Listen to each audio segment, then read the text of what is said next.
A billionaire hid his fortune to save her son, but she doesn't know. One rainy night in Chicago, a single mom, drowning in debts and despair, leans on a stranger's shoulder and uncovers a mystery that could break her or set her free. Who was he really, and why did he choose her? This is The Shoulder Beneath the Rain, a love story wrapped in secrets, where every drop reveals a truth. Stay tuned, because the answer will leave you speechless. Did that grab you? Then smash that subscribe button and hit the bell. We're unraveling this rainy mystery together, and you won't want to miss a second. Who do you think the stranger is? Tell me in the comments. I'm all ears. The rain came down in sheets, drumming against the roof of the number 12 bus as it lumbered through the wet, glistening streets of suburban Chicago. It was late. Too late for most folks to be out on a Wednesday night in November 2025. But Clara Johnson didn't have the luxury of clocking out early. At 42, she carried the weight of a 12-hour shift at the diner on her narrow shoulders, her apron still tied loosely around her waist, stained with coffee and the faint tang of grease.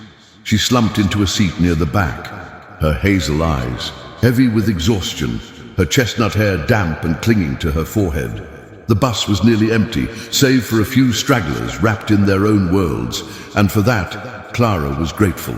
She just needed a moment, a breath, before she got home to Tommy. Across the aisle, Nathaniel Grayson, Nate to the handful who'd ever dared call him that, sat hunched in a faded grey jacket, the hood pulled low over his greying temples. At 48, he was a man who'd built an empire of boutique hotels across the Midwest. But tonight, he was nobody special. Just another face blending into the flickering fluorescent lights. 5 years had passed since Ellen's death, and the hole she'd left still gnawed at him, a quiet ache he drowned in work and whiskey. He'd taken the bus on a whim, craving the kind of anonymity he'd lost long ago, the kind Ellen had loved. In her simple nurse's life before cancer took her, his sharp blue eyes scanned the seats, landing on Clara just as her head began to droop. The bus hit a pothole, jolting Clara's tired frame, and her head tipped sideways, settling against Nate's shoulder with a softness that caught him off guard. He froze, the warmth of her cheek seeping through the thin fabric of his jacket, stirring something deep and forgotten, a flicker of human connection he hadn't felt in years. Her breathing slowed, steady and trusting, and for a moment, Nate didn't dare move. He studied her face, lines etched by worry, lips parted in a sigh of surrender, and wondered what kind of life had worn her down to this point. Asleep on a stranger's shoulder without a second thought, Clara dreamed briefly, a hazy blur of Tommy's laughter and the hum of a heart monitor. But the bus's next stop yanked her back to reality. Her eyes fluttered open, and a flush crept up her neck as she realized where she'd landed. "Oh Lord, I'm so sorry," she stammered, jerking upright, her hands fumbling to smooth her apron. "I didn't mean to. I must have dozed off." Nate's lips curved into a faint smile, the first real one he'd worn in months. "No harm done," he said, his voice low and gravelly, softened by a kindness he rarely let slip. "Rough day?" She let out a short, weary laugh, the kind that carried more truth than humor. A rough decade, more like it. She hesitated, then glanced at him, her gaze catching his for a beat longer than she meant. "I'm Clara." "Nate," he replied, keeping it simple. No last name, no title, just Nate. It felt right here. In the dim light of a rain-soaked bus, the doors hissed open at Belmont Avenue, letting in a cold draft that snapped Clara out of her daze. She stood, swaying slightly, her worn sneakers squeaking on the wet floor. "My boy, Tommy, he's got a bad heart," she said, almost to herself, as if explaining her exhaustion to the universe. "Rent's late again because of it. Guess that's why I'm falling asleep on strangers." She shook her head, a flush of embarrassment coloring her cheeks. "Sorry, you didn't need my life story." Nate's chest tightened, her words slicing through the walls he'd built around. Himself. Ellen had spent her last years in hospitals, tethered to machines, and Clara's quiet confession hit too close to home. "I'm glad you told me," he said, his tone softer than he intended. "Hope Tommy's okay." She nodded, a flicker of gratitude in her eyes, then shuffled toward the exit, her slight figure swallowed by the rain as she stepped off. Nate watched her go, her silhouette blurring into the night, and something tugged at him, a pull he couldn't name. He reached into his pocket, fingers brushing a crumpled napkin from the diner he'd swiped earlier that day. Its logo was faded, but he recognized it now, her diner. On impulse, he scribbled his number with a pen he always carried, a habit Ellen had teased him about. As Clara fumbled with her umbrella at the stop, he slipped the napkin into her bag, a split-second decision that felt both reckless and right. Back at his penthouse, Nate stood by the towering windows, the city lights shimmering like stars through the rain. Clara's face lingered in his mind, her vulnerability, her strength, the way she'd trusted his shoulder without knowing a thing about him. He poured a glass of bourbon, the amber liquid catching the light, and let the memory settle. He didn't believe in fate, not after Ellen, but that moment on the bus felt like a thread unraveling from the tightly wound spool of his life. He wondered if she'd find the napkin, if she'd call. He didn't know then that he'd already decided to seek her out.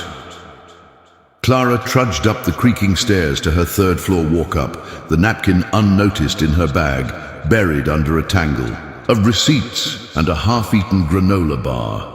She eased open Tommy's door, her heart softening at the sight of him, 10 years old, small for his age, his chest rising and falling under a patched quilt. His model airplane rested in his hand, a fragile dream clutched tight. She kissed his forehead, whispering a prayer she hadn't said in years. "Please, let us be okay." The rain drummed on, a lullaby for her restless soul, and somewhere across the city, two lives tethered by a stranger's shoulder began a journey neither could have foreseen. Outside, the rain kept falling, washing the streets clean, as if preparing the world for something new. The rain hadn't let up as the number 12 bus hissed to a stop at Belmont Avenue, its tires kicking up a spray of water that glistened under the street lamps. Clara Johnson stepped off, her sneakers sinking into a shallow puddle, the cold seeping through the worn soles. She fumbled with her umbrella, its bent ribs catching the wind, and muttered a curse under her breath. At 42, she'd learned to roll with life's punches. Late rent, Tommy's hospital bills, the diner's endless shifts. But tonight, the weight of it all pressed harder than usual. Her hazel eyes flicked back to the bus, where the man called Nate still sat, his hooded figure framed by the fogged-up window. She didn't know why she'd told him about Tommy, why she'd let her guard slip with a stranger. Maybe it was the tiredness talking, or maybe it was the way he'd looked at her, not with pity, but with something softer, something she couldn't name. Nate watched her wrestle with the umbrella, her silhouette small against the storm, and felt that same tug from before, a quiet urge he hadn't known since Ellen. He grabbed his own umbrella, a sturdy black one he kept for Chicago's unpredictable weather, and stepped off the bus just as the doors wheezed shut behind him. The rain pelted his face, sharp and cold, but he didn't care. "Hey, Clara," he called, his voice cutting through the downpour. She turned, startled, her umbrella half open like a broken wing. "Let me walk you home. That thing's not gonna hold up." Clara blinked, rain dripping from her lashes, and let out a shaky laugh.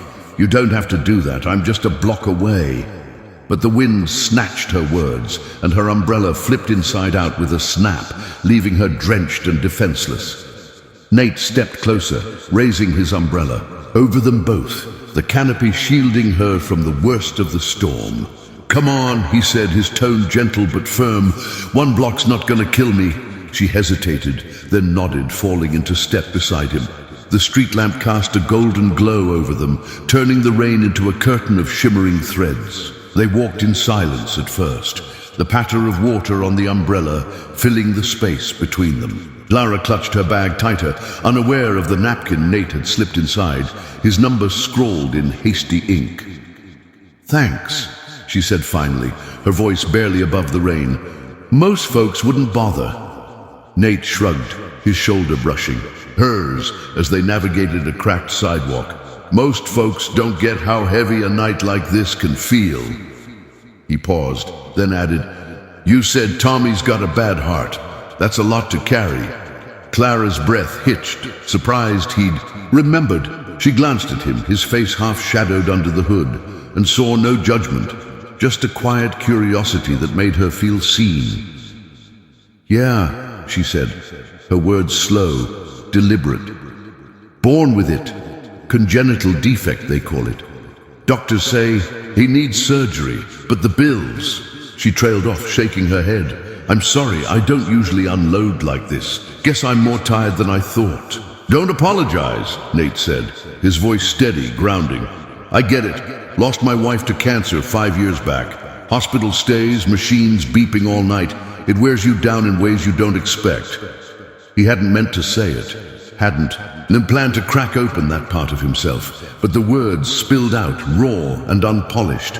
Clara stopped walking, her eyes locking with his, and for a moment the rain seemed to hush around them. "I'm so sorry," she whispered, her hand hovering as if she wanted to touch his arm but didn't dare. That's a different, kinda hard, but I know the feeling, watching someone you love slip away piece by piece." Nate nodded, swallowing the lump in his throat. "Yeah? Piece by piece." He looked away toward the rain-slicked street, then back at her. "You're not slipping away, though. You're still here, fighting for him." Clara's lips parted, a flicker of something, gratitude, maybe hope, crossing her face. "Barely," she admitted, her voice cracking. "But I have to. He's all I've got." They resumed walking, the silence between them softer now, less heavy. The street lamp's light faded as they reached her building, a weathered 3-story walk-up with peeling paint and a flickering porch bulb. Clara turned to him, raindrops clinging to her hair like tiny jewels. "This is me. Thanks again. Nate, you didn't have to do this. I wanted to," he said, and the truth of it surprised him. He lowered the umbrella as she stepped under the awning, her eyes catching his one last time. "You don't have to do it all alone, you know. Not every night has to be this hard." She tilted her head, studying him, as if trying to unravel the man beneath the hood. "Maybe," she said softly, then flashed a small, tired smile. "Good night, Nate." "Good night, Clara." He watched her climb the steps, her figure disappearing into the shadowed stairwell, and stood there a moment. Longer, the rain soaking his jacket. His hand brushed the pen in his pocket, and he thought of the napkin, his number, a lifeline he hadn't planned to offer. He didn't know if she'd find it, didn't know if she'd call. But as he turned back into the storm, a flicker of warmth settled in his chest, a feeling he hadn't known since Ellen's laughter filled their old house. Clara reached her apartment, the door creaking as she slipped inside. She dropped her bag by the couch, too weary to notice the napkin peeking out, and checked on Tommy. He slept soundly, his small chest rising and falling, his airplane cradled in his arms. She brushed a lock of hair from his forehead, her heart aching with love and fear, and whispered, "We're gonna be okay, kiddo." Outside, the rain kept falling, a steady rhythm that carried her into a restless sleep. While across the city, Nate poured a bourbon and stared at the storm, wondering if he'd just taken the first step towards something he couldn't yet name. The fluorescent lights buzzed faintly above the counter at Rosie's diner, casting a warm, uneven glow over the worn linoleum floor. It was Friday evening, 2 days after the rainy night on the number 12 bus, and Clara Johnson was back in her rhythm, pouring coffee, wiping down tables, forcing a smile for the regulars despite the ache in her legs. At 42, she'd mastered the art of pushing through exhaustion, but tonight felt different. Her mind kept drifting to Nate, to his umbrella, his quiet words under the street lamp, the way he'd looked at her like she wasn't just another face. In the crowd, she shook her head, refocusing as she balanced a tray of empty plates. Strangers didn't stick around, not in her world. The bell above the door jingled, and Clara glanced up, her breath catching as Nate stepped inside. He wore the same grey jacket, hood down now, revealing grey-streaked hair, and a face etched with lines that spoke of both privilege and pain. He scanned the room, his blue eyes landing on her, and offered a small nod. A gesture so simple it shouldn't have made her heart skip. She smoothed her apron, suddenly self-conscious, and nodded back as he slid into a booth in the corner, away from the chatter of truckers and late-shift nurses. Maggie Pierce, the diner's veteran waitress, sidled up to Clara with a tray of ketchup bottles. At 55, Maggie was all sharp edges and soft heart, her blonde hair streaked with silver and pulled into a messy bun. "Well, well," she drawled, her voice low enough not to carry. "Who's the mystery man? Been watching you like you're the special of the day." Clara rolled her eyes, but a flush crept up her neck. "Just a guy I met on the bus. Helped me out in the rain, that's all." "Uh-huh," Maggie said, smirking as she refilled a bottle. "And now he's here, picking your booth over mine. Don't sound like just a guy to me." She nudged Clara with her elbow. "Go on, take his order. I'll cover the counter." Clara hesitated, then grabbed a pot of coffee and approached Nate's table, her sneakers squeaking faintly on the floor. "Didn't expect to see you here," she said, keeping her tone light as she filled his mug. "What brings you to Rosie's?" Nate leaned back, his hands wrapping around the mug like it was an anchor. "Good coffee," he said, his gravelly voice carrying a hint of a smile. "And good company." He paused, then added, "How's Tommy doing?" The question caught her off guard, softening the edges of her guarded smile. "He's okay," she said, setting the pot down. "Had a checkup yesterday. Doctor says he's holding steady, but the surgery's still looming. Keeps me up at night, you know." Nate nodded, his gaze steady.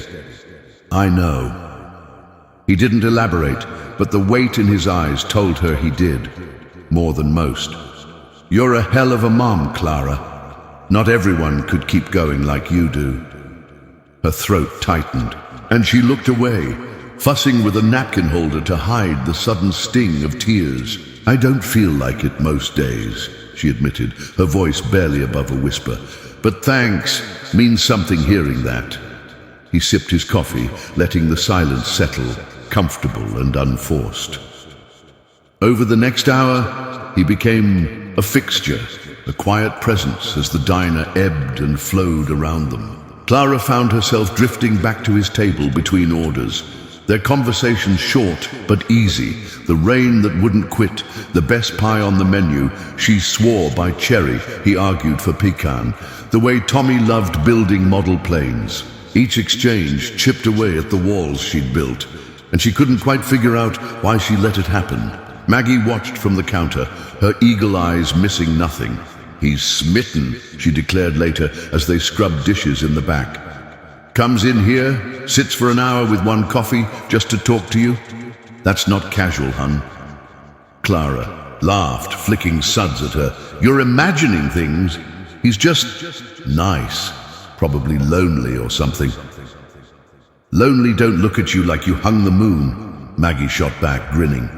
"Mark my words, he's got a story and he's sticking around for yours." The night wore on, and by 10, the diner was down to a handful of stragglers. Clara was wiping down a table when a wave of dizziness hit. Too many hours, too little sleep. She stumbled, her hand catching the edge of the booth, and the tray she'd been carrying clattered to the floor. Nate was up in an instant, crossing the room before she could wave him off. "Hey, steady," he said, his hands gentle but firm on her arms as he guided her to sit. "You okay?" "I'm fine," she protested, but her voice wobbled and the room spun. She pressed a hand to her forehead, embarrassed. "Just tired. Happens sometimes." Nate crouched beside her, his brow furrowed. "You're not fine. You're running on fumes." He glanced at the clock, then back at her. "When's your shift end?" 11, she mumbled, avoiding his eyes. "I'll make it." "No, you won't," he said, his tone leaving no room for argument. He stood, signaling Maggie with a look that brooked no nonsense. "She's done for the night. I'm taking her home." Maggie raised an eyebrow but didn't argue, sensing something in Nate's quiet resolve. "Go on, Clara," she said, shooing. "Her. I'll close up. You look like death warmed over." Clara wanted to protest, but her body betrayed her, slumping against the booth. Nate grabbed her coat from the hook, draping it over her shoulders, and led her outside. The rain had slowed to a drizzle, the air sharp and clean. "You don't have to," she started, but he cut her off. "I want to," he said, echoing his words from that rainy night. They walked in silence, her leaning on him more than she'd admit, his arms steady under hers. At her building he paused, his eyes searching hers. "You can't keep going like this, Clara. Not alone."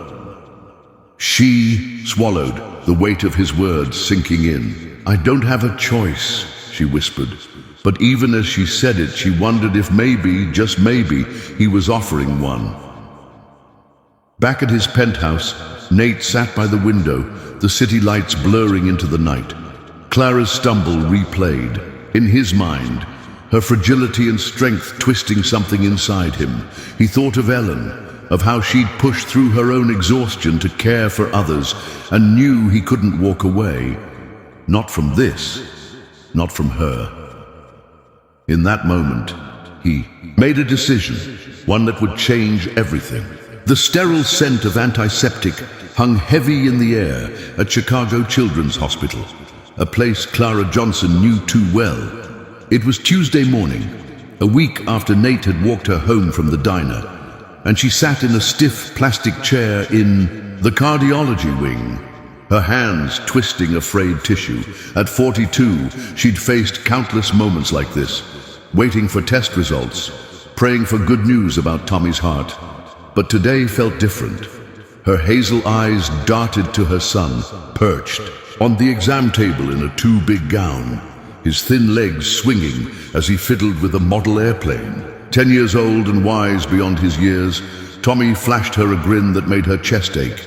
"Don't worry, Mom," he said, his voice small but steady. "I'm tougher than I look." Clara forced a smile, brushing a lock of his sandy hair from his forehead. "I know, kiddo, tough as nails." But inside she was crumbling. The doctor had warned her last visit. Tommy's congenital heart defect was worsening. Surgery wasn't optional anymore, it was urgent. The cost, though, loomed like a mountain she couldn't climb, even with every extra shift at Rosie's diner. Across the city, Nathaniel Grayson stood in his penthouse office, the skyline sprawling beyond the glass walls. At 48, he'd built Grayson Hotels into a name that meant luxury. But today, his mind wasn't on business. He'd woken with Clara's face in his thoughts, her stumble at the diner, the exhaustion in her voice when she spoke of Tommy. 5 years after losing Ellen to cancer, Nate had grown used to sealing off his heart. But Clara cracked it open, piece by stubborn piece.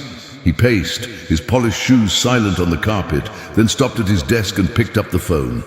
"Linda," he said when his assistant answered, his tone clipped but calm. "Get me the head of cardiology at Chicago Children's, discreetly, and set up a donor account, anonymous. I'll handle the details." Linda